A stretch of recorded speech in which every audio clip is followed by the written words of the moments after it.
move over. Why not, Mary? It's nearer the door. Nature's greatest gift to mankind. Ladies and gentlemen, the curtain rises on Bosco, the tattooed man. Watch the Blackie, the boss is better than the show. That doesn't speak so well for the show. Now who's being corny?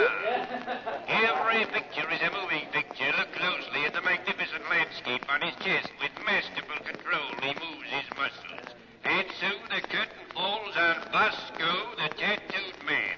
A man of 1,000 pictures in 1,000,000 colors. And if you'll move to the next curtain in just a moment, you will see the beautiful Lillian, the most gorgeous sword swallower in the world. When she's on a diet, she swallows daggers.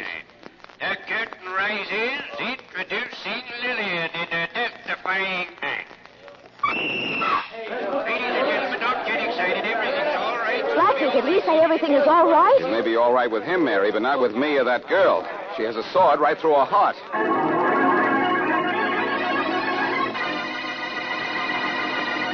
And now back to Dick Calmer as Boston Blackie. Enemy to those who make him an enemy. Friend to those who have no friend.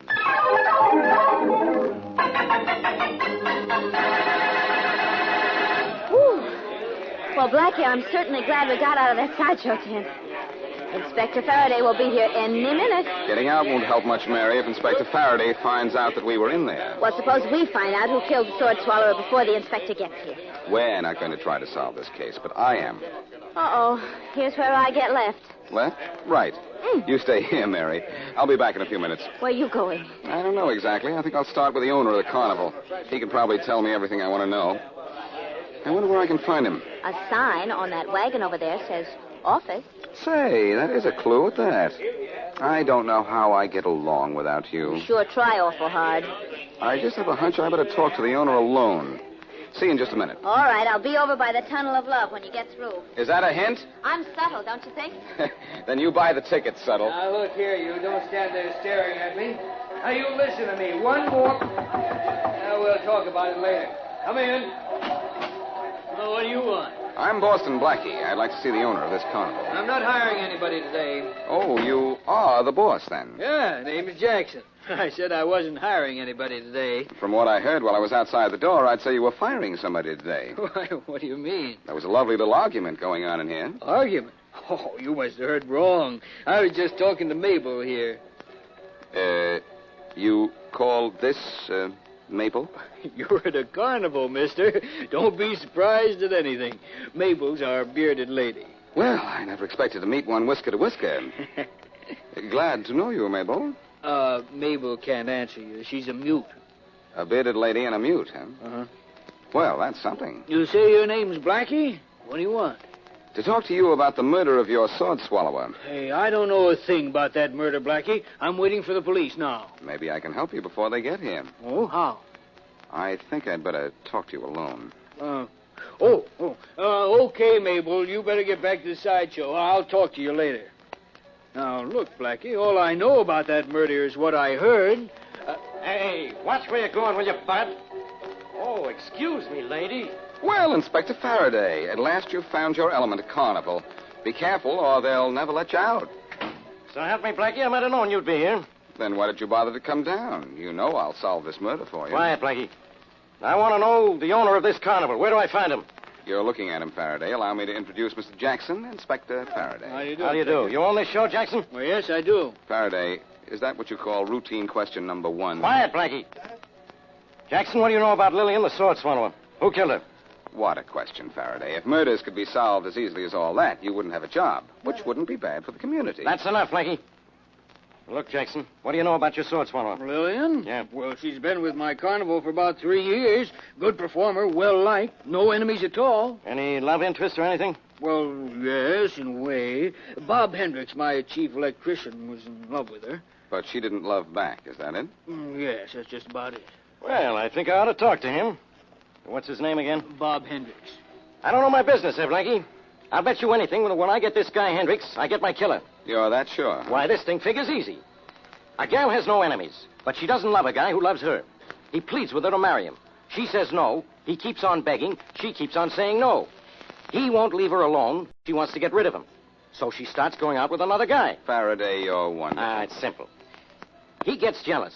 thinks he's going to lose her to the other guy, and so that nobody can have her if he can't, the stoop kills her. Applause, applause. So I'm grabbing Bob Hendricks for the murder of that girl. Blackie. Mary, is this what you call waiting by the tunnel of love? And what's the matter with you, Miss Wesley? You look as if you'd seen a ghost. I've just seen good ghost material, Inspector Faraday. A dead body. Ah, that's old stuff, Miss Wesley. That's why I'm here, to solve the murder of Lillian the Sword Swallower. And I have her killer, Bob Hendricks. Oh, no, you haven't, Inspector. Because the body I just saw, everybody says, belonged to Bob Hendricks.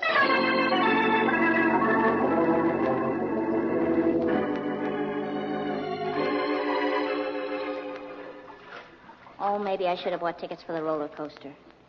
You are certainly not treating this like a tunnel of love. We're not here for romance, Mary. We're here to do some quiet thinking about murder. I see. And I guess there isn't anything romantic about murder, is there? Romantic? Say, you may have something there. I have something here, too. You in the tunnel of love. And so what? So, there may be a romantic angle to the deaths of Lillian and Bob Hendricks. Of course. Hendricks was in love with Lillian, the sword swallower. That's simple. She didn't love him, so he killed her. And that's that. That's that, sure. But we have to name a killer for Bob Hendricks. What's that? A problem. Got any suggested solution lying around loose? I'm not even close to one. I wonder, could Mabel fit into this? Mabel? The bearded lady? Blackie, you think she killed Hendricks? Maybe. Suppose the bearded lady loved Hendricks and he loved Lillian. Well, then why would Hendricks kill Lillian? I didn't say he did. You said that. I say amazing things every now and then, don't I? Well, at least amusing. Now, listen. Suppose Mabel killed Lillian to get her out of the way. Of course. Then she killed Hendricks because even with Lillian dead, he would have nothing to do with her. You follow me like a little puppy, don't you? Woof, woof. Nice puppy. Sit up and listen to this. I think we're getting somewhere. Hendricks probably had a pretty good idea Mabel killed Lillian. That marked him corpse number 2, with 2 counts. Sure. 1, because he didn't love Mabel, and 2, because he suspected her of murder. Those motives for murder are so old they have whiskers. And come to think of it, so does the bearded lady.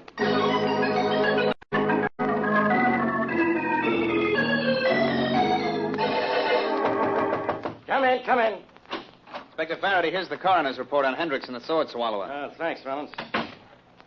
What are you grinning at, Inspector? I tossed Blackie and Miss Wesley off the carnival grounds. I gave them orders to stay off them for good. This is one case I'm going to solve without interference from those 2.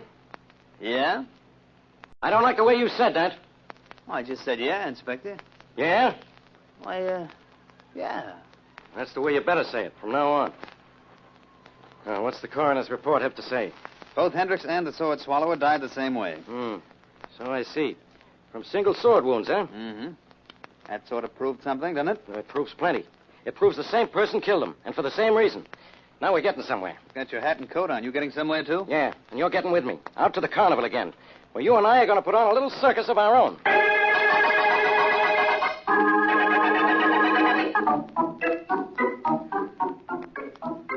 Your move, Blackie.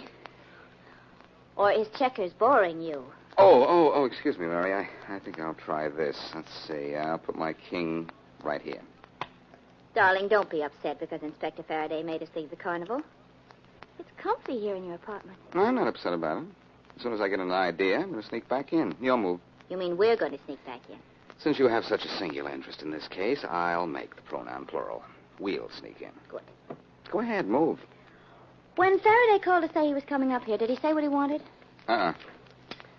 Oh, that's a good move. But it's your last one. Watch. Sometimes I hate you. We athletes always do better on the home grounds. Oh. Want to play another game? No, thanks. Well, I've murdered you at checkers. Suppose we get back to the problem of who's been murdering people at the carnival. Well, your theory is right, darling. It's the bearded lady. I could only get Faraday to disagree with it. I'd know it was right. That's probably my perennial suspect of the inspector. Come in. Hello, Blackie. Well, Faraday, I was just about to phone the police to have them look for you. I was worried. Yeah, I bet. What were you worried about? Oh, if you didn't show up, then he couldn't tell you how we've worked out the solution of the carnival killing. I helped. You helped, Miss Wesley. This should be great. It's very simple, Faraday. This is what happened. Yeah. The bearded lady was in love with Bob Hendricks. Mm-hmm. Hendricks loved the sword swallower. So the bearded lady got rid of the sword swallower. But Bob Hendricks still didn't fall for her, so the bearded lady killed him, too. Simple, Faraday? You certainly are. It just so happens that I came to tell you that the bearded lady isn't a lady. but a man. Man? There's the phone. I'll get it. So what do you think of your theory now, huh? How do you know the bearded lady is a man? Jackson, the guy who owns the carnival, told me so. Well, I suppose he's right then, but why didn't he tell me? Inspector Faraday, for you. Oh, thanks. Look, from now on, don't you two give me any more phony theories. Blackie, is the bearded lady really a man? I guess so. That's what Jackson told Faraday. Well, then I guess that's the end of our theory. Good guess. But nothing says we can't guess again. Who'll we guess this time? Well, Mr. Jackson, maybe. Why? Well, I don't know. Let's guess reasons. Oh, fine. Well, let's take Mr. Jackson as a suspect. Now, if... Say, we can at that. If he waited until now to mention that Mabel is really a man, maybe it's just to throw suspicion on Mabel. Of course it is, and you know what I just thought you of? sit here and dream up phony theories just for your own amusement, will you? I've got to get back to the carnival. Okay. Only we have a suspect for you. Jackson, the carnival owner. Oh, yeah? Well, Jackson has just been slugged. And maybe we're going to have corpse number 3 because they say he's going to die.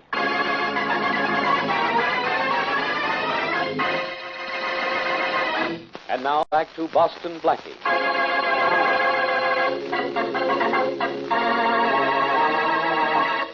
Blackie and Mary go to a carnival for fun and become involved in a murder case that so far has meant the death of 2 people and assault on a 3rd. The dead are Lillian, the sword swallower, Bob Hendricks, her lover, and Jackson, the carnival owner, is supposedly near death from a blow in the head. As we return to our story, Faraday is at the carnival talking to Jackson, who has just regained consciousness. Now, look, Jackson, try to tell me who slugged you. I don't know, Inspector Faraday. But who'd want to slug you? I don't know that either. Did you get a glimpse of whoever hit you? Or anything we can use for a clue? I didn't see anyone. Look, Jackson, when you told me the bearded lady was a man, do you think he was anywhere around? I don't know. Yeah. Well, apparently you're coming around all right. That's something. Right, Inspector, and here's someone, me. Blackie, I told you to stay off the carnival grounds. I bought an admission ticket by design, Inspector, and found myself here by instinct. Well, go find yourself somewhere else in a hurry. Look, Faraday, I've been doing some thinking. Stop right there. You thought Mabel was in love with Bob Hendricks, and Mabel turns out to be a man. Sure, so I just twist my theory to fit the new setup. Hendricks killed Lillian, the sword swallower, because Lillian knew the bearded lady was a man and loved him. Yeah, and then? And then the bearded lady killed Hendricks for killing the sword swallower. Then who slugged Jackson here? The bearded lady, for telling you he was a man. Do I have something? You sure do, Blackie. Orders to get off the carnival grounds and stay off. Or the next orders I give will be for your arrest.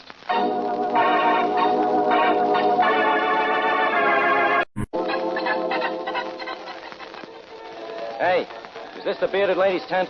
Yeah, Who are you? I'm the barker in the sideshow. Who are you? Inspector Faraday of the police. Where's the bearded lady? She'll be here in a couple of minutes. Here she comes, Inspector. Yeah, good. Hello, Mabel. How are you? There's a police officer to see you. I guess you'll want to be alone, huh? See you around, officer. You may at that. Hey, you, bearded lady. Come here. Sit down. Oh, you can't talk, huh? But you can hear, can't you? Good. So they call you Mabel, huh? But you're a man, aren't you?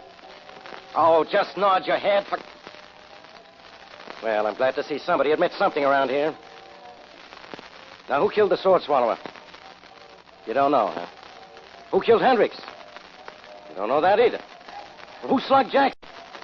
Oh, you don't know. That's fine. That's great. Doesn't anybody around here know anything? I guess not. But I can't complain. I don't know anything around here either. At last you admit it, Faraday. Blackie, what do I have to do to keep you out of here? Arrest the man at the cage for selling me tickets. I said I'd have you arrested. You know, you wouldn't do that to a pal, would you, Ben? No, not to a pal. As I came in, I heard you say you didn't know anything. And how right you are for a change. I'll say I don't know anything. I don't know who killed the sword swallower. I don't know who slugged Bob Hendricks. I don't know who slugged Jackson. I don't know who's doing what, to whom, and why. And I don't know why I bother talking to you. In fact, the only thing I do know is that Jackson, the owner of the carnival, is the owner of this carnival. Give yourself a big fat zero, Faraday. I just checked. Jackson doesn't own this carnival. The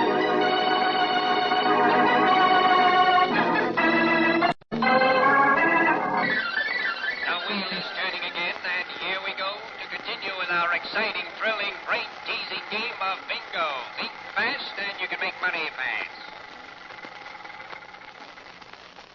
number is 5. Bingo. Well, Blackie, we're lost again. Say, if Jackson doesn't own the carnival, who does? And how many more times should we try this game before we give up? Another 10, Mary, and then I guess we'll call it quits. And about the carnival ownership, well, I'll Hold your tell you. cards, please, as we check the numbers.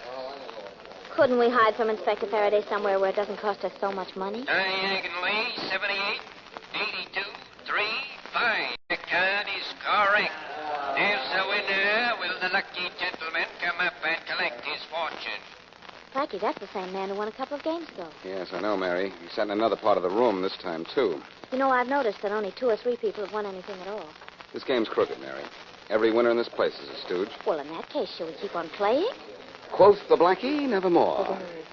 You know, all those other wheels of chance we tried were gimmick, too. Did you notice the wheel always stopped on a number never covered? Oh, darling, once in a while somebody won. If you want to win on the wheels in this carnival, you had to show your card in the Stooges Union. Come on, let's go out of here. But if Inspector Faraday sees you, you It's know... getting late, Mary. Lights are going off, and most of the concessions are closing. I think Faraday's probably gone. Well, all right, but let's go this way. It's nearer the parking lot. Okay. That was the last game tonight, folks. Come again when you have more time to Ooh. spend and more money to invest. It's awfully dark out here. Well, before it gets any darker, you go get in the car, and I'll meet you at the gate. I want to see Jackson a minute. Well, don't make it more than a minute, will you? Because I'll worry about you. That's a reason to talk to Jackson for an hour. Oh. I was only fooling, Mary. See you in just a minute. Wow, it's getting dark out here. Let's see. Jackson's office must be over this way. Hey, what are you... Oh!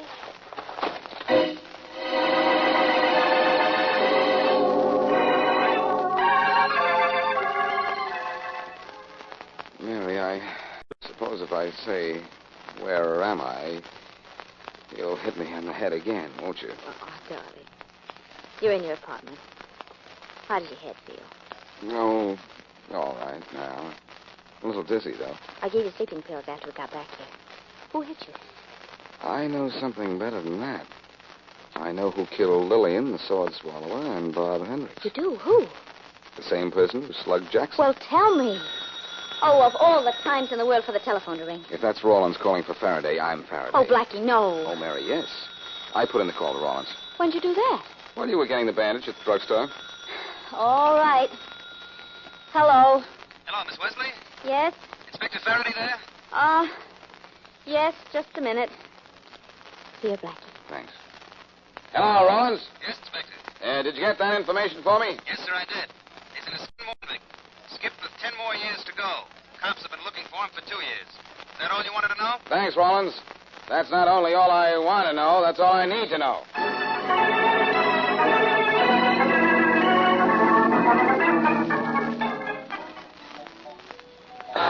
Look, Blackie, put the rifle down, will you? Haven't we played around this shooting gallery long enough without getting anywhere? We certainly have, Faraday. That's why I asked you to come down here this afternoon. Well, stop firing that gun, will you? You haven't hit anybody yet. Well, I'm just about to hit something. A nail on the head. Here comes the bearded lady pushing Jackson in a wheelchair. Jackson sure recovered awfully quick from what was supposed to be a fatal blow. Oh, there. You sent for us, Inspector? No, I did, Jackson. How you feeling? Fine. Wish you wouldn't fire that gun. Noise jars my head. Okay. Hello, Mabel. How are you? Fine, huh? Too bad you can't talk. Or can you? I told you he was a mute. Yes, I know. But if he could talk, what a lot he could say. Hey, what are you trying to do? Break his foot gun? All I tried to do was break his silence, Faraday, and I did. You talk, don't you, Mabel? All right. I talk. My name ain't Mabel, so what? So your name is Joe Evers, and you're wanted in Kansas to finish serving a 25-year sentence. Oh, I am I? Yes, you are you? Last night, after you slugged me, I came to, went into your tent, found a glass with your fingerprints on it, and had Rawlins check them for me. You're Joe Evers, all right. Oh, then you're the guy I'm looking for. Evers, you're under arrest for murder. No, I'm Grab him, not. Blackie's making a run for it. Oh, no, he's not, because I owe him a poke in the face for last night. Nice going, Blackie. It was a pleasure. That smack he gave me last night was a beaut. Hey, he's out. He's going to come to for half an hour, Faraday. Well, gentlemen, I guess this just about solves the mystery of who killed Lillian and Hendricks and who slugged me. It certainly does, Jackson. Well, I always get my man. And always the wrong one, Faraday. Jackson here is your murderer. Me? Yes, Jackson, you. You're hired by a syndicate to run this carnival. Your chief source of revenge, or rather revenue, is bingo and the crooked gambling wheels and the midway booze. I know. I tried them all. What's more, Lillian, the sword swallower, found out the wheels were crooked and threatened to go to the police. Well, what if she did? I wouldn't kill her for that. You would if the syndicate ordered you to, and the syndicate said it was either her life or yours. Well, then why did he kill Hendricks? Hendricks was in love with Lillian. She had told him about the crooked games, and when he found Lillian dead, he knew who'd killed her. Jackson had to get him out of the way, too. Oh, what's the matter with you, Blackie? Jackson here was an intended victim himself. Intended is right. He intended us to think so, Faraday, by hitting himself on the head. Everything Jackson's done and said points to the fact that he was trying to divert suspicion from himself and place it on Joe Evers, posing as a bearded lady. You're right, Blackie. Jackson, I'm holding you on suspicion of murder. Oh, no, you're not, Blackie. I'll take that gun you're holding. There. Now, both of you stand right where you are. Blackie, maybe you couldn't hit a target with this gun, but I can. You and the inspector make excellent ones if you try to stop me. Let him go, Blackie. We can get him later. I can handle him, Faraday, now. Take one more step and I'll shoot. Go ahead, shoot. Blackie, you all right? So far, maybe he needs more than one bullet to stop him. Blackie! I'm all right, Faraday. As soon as I get this gun. Oh, you get it. I've got something to help me. This! Blackie, you better get to a doctor quick. So help me, I honestly think you're worried about me, Faraday. But, Blackie, you've been shot 3 times. Remember how you kidded me for missing the targets in the shooting gallery there? Never mind about that now. Come on, let's get you to a doctor. Look, Faraday, I missed those targets because I'd loaded this rifle with blanks. That's what it was loaded with when Jackson was firing at me. I know that I'd never get him to confess, but I thought if I faced him with the evidence, he'd make a break for it and grab a gun to do it. So you made sure he'd grab a gun loaded with blanks. Now, you double-crosser, you had me thinking you were a brave guy. I'd be brave, too, against a gun full of blanks. Quit complaining, Faraday. You've solved another murder. When I forced Jackson to make a break, believe me, he gave you one at the same time.